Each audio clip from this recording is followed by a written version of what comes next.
ज़रूरी होता है।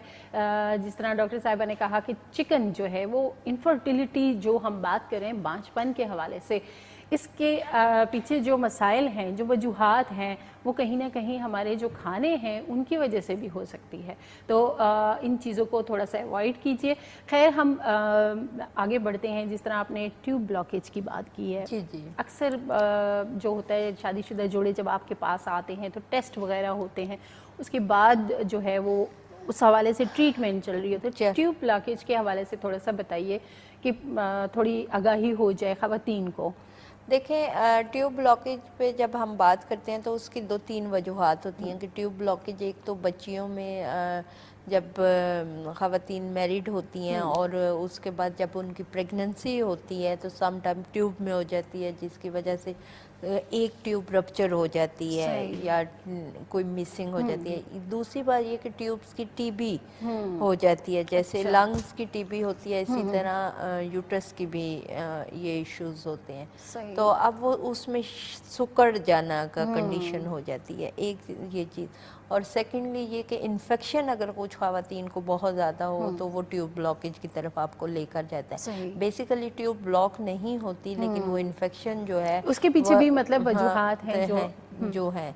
तो उसमें यह है कि जब ट्यूब ब्लॉकेज के साथ मेरे पास ख़वातीन आते हैं तो वो वजूहात में जब हम जाते हैं कि जैसे एक ट्यूब ठीक काम कर रही है और एक रप्चर हो चुकी है तो फिर एक ही यूटिलाइज हो सकती है। जैसे आप एक आंख से देख सकते हैं, एक कान से सुन सकते हैं, इसी तरह एक किडनी से चल सकते हैं, इसी तरह एक ट्यूब से भी बच्चे पैदा किए जा सकते हैं। बेसिकली आपका एगोविलेशन जो है बहुत अच्छा होना चाहिए। दूसरी ये बात कि अगर ट्यूब ब्लॉकेज बाय बर्थ है तो फिर उसका तो कोई इलाज नहीं है, लेकिन सम टाइम हमारी ट्यूब्स बिल्कुल स्टेट ऐसे होती है ना, तो जिग जैग कंडीशन में होती है, वो कुछ एक्सरसाइजेज और कुछ मेडिकेशंस के साथ ठीक की जा सकती हैं। और उसमें जब हम हिस्टो टेस्ट करवाते हैं तो उसमें पता चल जाता है। जब ये सारे टेस्ट होते हैं तो उसमें पेशेंट की जो प्रॉब्लम डायग्नोज होती है उसके मुताबिक हम जो उसको आगे मेडिकेशन या ट्रीटमेंट लेकर चलते हैं, प्रोसीजर सारा हम जब तय करते हैं तो हमें रिज़ल्ट 99% मिलता है। सही, बिल्कुल। और जिस तरह हम बात कर रहे थे कि ज़ाहिर सी बात है बांझपन के पीछे बहुत सारी वजूहात हो सकती हैं, इसीलिए हम आपको बार बार कहते हैं कि आपको अगर शादी का 1 साल गुजर चुका है तो उसके बाद फिर आपको डॉक्टर से लाजमी रुजू करना चाहिए, ताकि बर वक्त जो है वो आपकी जो ट्रीटमेंट है वो चल सके और उस हवाले से इलाज जो है वो होगा, तो तभी आप की वो जो प्रॉब्लम है दूर होंगे, तो आप फिर औलाद जैसी नेमत से मुस्तफ़ीद हो सकते हैं। खैर जी, हमारे साथ एक कॉलर हैं, कॉल लेते हैं। अस्सलाम वालेकुम। जी वालेकुम सलाम। अस्सलाम वालेकुम। जी वालेकुम अस्सलाम। जी कौन बात कर रही हैं? जी मैं रानी बात कर रही हूँ हैदराबाद से, डॉक्टर अफशन से बात कर रही हूँ। जी जी कीजिए। जी डॉक्टर अफशन सुनिए। अस्सलाम वालेकुम, कैसी हैं आप? वालेकुम सलाम, शुक्र अल्लाह का, ठीक ठाक। डॉक्टर मेरा मसला ये है ना कि मेरे 2 साल हो गए शादी के ना, तो मेरे यहाँ औलाद नहीं है। तो वो मेरे शोहर नेवी में होते हैं, वो 3 माह के बाद आते हैं। तो बहुत ज़्यादा मैंने जब वो आते हैं 20-21 दिन का तो मैं करती हूँ, कोर्स वगैरह करती हूँ उसमें, लेकिन फिर भी मेरी प्रेगनेंसी नहीं होती ना। तो मैं एक दफ़ा डॉक्टर के पास गई हूँ तो उन्होंने मुझे ट्यूब का टेस्ट दिया है ना, तो आप मुझे सजेशन दें क्या मैं करवा सकती हूँ कि नहीं करवा सकती। अच्छा बेटा, ऐसा है कि आपकी एज क्या है, सबसे पहले ये बताएं। मेरी 22 साल है। 22 साल है। और शादी को कितना अरसा हो गया है? 2 साल 2 साल 2 साल ना। हो तो गए। इस दफ़ा मेरे रसोली बनी हुई थी ना पानी तो 2 वाली, साल में एक तो दफा भी हमल नहीं हुआ? नहीं बिल्कुल भी नहीं हुआ। मेरे तो शोर इधर होते और ही नहीं पीरियड है। ठीक आते हैं? तो नहीं, पीरियड बिल्कुल मुझे टाइम पे आते हैं, लेकिन उनका फ्लो बहुत कम होता है, बहुत ज़्यादा, सिर्फ एक दिन होता है। अच्छा, हिस्टो टेस्ट जो होता है ना बेटा, वो ना 30 साल की ख़वातीन का करवाया जाता है, ठीक है। और जब कोई आपके हार्मोनल टेस्ट सारे बिल्कुल क्लियर आते हैं और हम देखते हैं कि कोई भी चीज़ सामने नहीं आ रही, तो फिर हिस्टो टेस्ट करवाया जाता है। अब देखें, आपकी उम्र है 22 साल ना, तो और 2 साल हुए हैं, तो हिस्टो टेस्ट बड़ा तकलीफ़देह अमल है, उसमें बड़ी तकलीफ़ से आपको गुजरना पड़ता है। तो उससे बेहतर है बेटा कि आप ना ऐसा करें कि अपने हार्मोनल प्रोफाइल करवा लें।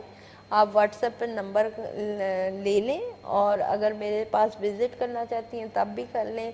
वैसे मेरी सेक्रेटरीज फ़ोन उठा रही हैं अभी, आप उनको कॉल करके सारी इन्फॉर्मेशन लेके आप विज़िट कर लें, ठीक है। विज़िट नहीं कर सकती तो आपको वो टेस्ट नेम बता देंगी और वो करवा के आप मुझे बताएं। अगर मैंने बुलवाना हुआ तो आपको बुलवा लूँगी, नहीं तो मेडिसिन सजेस्ट कर दूँगी, ठीक है। चलें ठीक है ना। लेकिन हिस्टो टेस्ट की तरफ अगर आप मूव करना चाह रही हैं तो वो उसके लिए आपकी एज अभी मुनासिब नहीं है। और 2 साल हुए, 30 साल, 30 साल की उम्र, 30, ठीक है। अभी 8 साल छोटी हो। तो ये मेरी ना रसोलियाँ जो है वो डॉक्टर साहब वो नहीं खत्म हो रही ना, मतलब रसोली कितना भी इलाज करवाती वो बस आप अपने टेस्ट मुझे फॉरवर्ड करें, मैं आपको करती हूँ। पॉलिकल अगर सिस्टल ओवरीज हैं तो वो भी ठीक हो जाएंगे, रिमूव हो जाएंगी, ठीक है। चलिए ठीक है। ठीक है बेटा, अल्लाह जी, बहुत शुक्रिया कॉल के लिए। बिल्कुल जी, इनका भी वही मसला कि सिस्ट हैं और दूसरा ये कि डॉक्टर्स जब आप उनके पास जाते हैं तो वो आपको ट्रीटमेंट का जो तरीका बताते हैं तो ये अच्छा होता है कि जैसे आपने कहा कि अभी एज नहीं है कि आप उस प्रोसेस से गुजरें। तो खैर जो डॉक्टर साहब ने कहा कि आप विज़िट कर सकती हैं। विज़िट के लिए मैं आपको एड्रेस भी बता देती हूँ।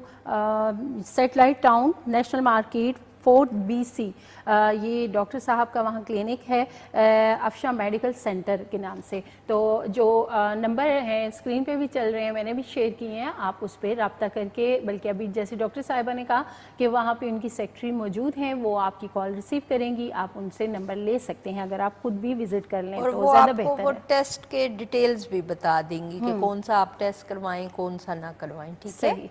तो डॉक्टर साहिबा ये जो इन्होंने भी कहा कि सिस्ट जो हैं ये बार बार हो जाती है, मतलब जी, जैसे मेडिकेशन होती है, एक का जो सिस्ट होती है वो उसको बर वक्त अगर ट्रीट किया जाए तो वो मेडिसिन से क्लियर हो जाती है। बेसिकली जब हमारा जो ब्लड का फ्लो होता है ना वो प्रॉपर डिस्चार्ज नहीं होता है, जब हमें पीरियड्स आते हैं तो उस का बाद जो कचरा हमारी बॉडी में रह जाता है कुदरती तौर पे, एक प्रोसीजर होता है जो अल्लाह ताला ने एक सिलसिला बनाया होता है ख़वातीन का, जी। तो वो फिर हमारा जो है वो पॉलिकल सिस्टल ओवरीज जो वो कचरा रह जाता है, पानी के बबल्स बनना शुरू हो जाती हैं। ओवरीज बेसिकली अंडा नहीं बना रही होती हैं और वो पानी बना रही होती हैं, ठीक है। तो ये बार बार हो जाता है। जब हम ऑपरेट करवाते हैं कुछ पेशेंट जल्दी जाके पॉलिकल सिस्टल ओवरीज का यानी फाइब्राइड्स का अगर ऑपरेट होता है तो वो ठीक है, समझ आता है कि इसका ऑपरेशन बहुत ज़रूरी था।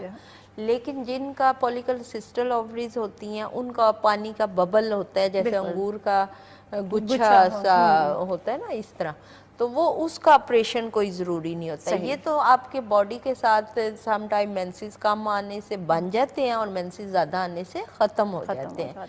तो उसमें यह है कि ये जो हम ट्रीटमेंट देते हैं, जो प्रोसीजर करते हैं, जो मेडिसिन करते हैं, आपको आपके टेस्ट के मुताबिक रिकमेंड करते हैं,